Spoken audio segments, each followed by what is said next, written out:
Assalamualaikum and hi everyone. My name is Awi and you guys are watching my YouTube channel.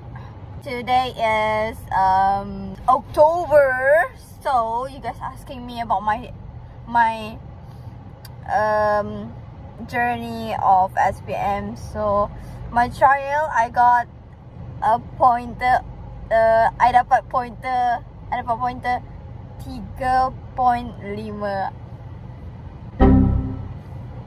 I just so terharu. Like, I betul-betul impikan masa I dapat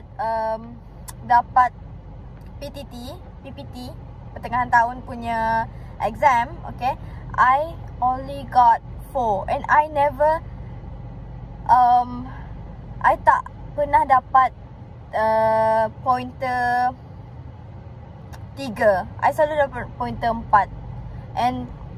And kawan I, okay,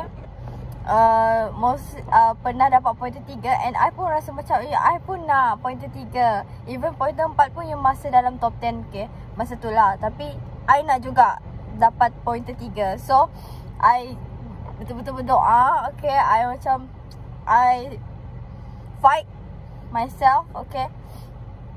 And Alhamdulillah I got pointer 3. I lulus semua subjek, Alhamdulillah.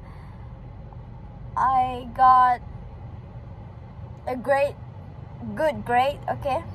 And I hope that my SPM will be better result. I really jealous, okay. I cemburu gila-gila sebab I tengok ada seorang TikTokers ni. Dia bukan TikTokers lah, tapi dia just share dia punya journey program dengan Petronas yang scholarship tu.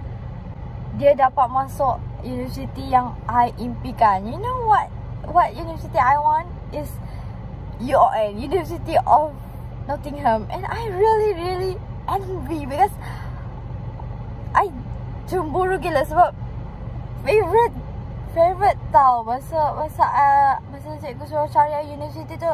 Itu adalah salah satu universiti yang I memang target, okay.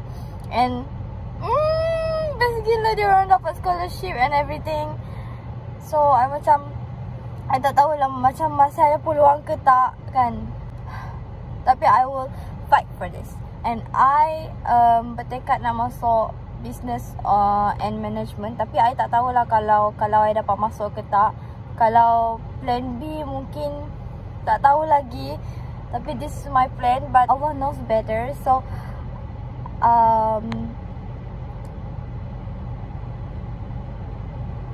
okay, kita punya plan mungkin tak jadi, okay? Mungkin tak jadi sebab I tak tahu. Sebab mungkin ada lagi yang better plan for us, okay? So yeah, good luck for my SPM.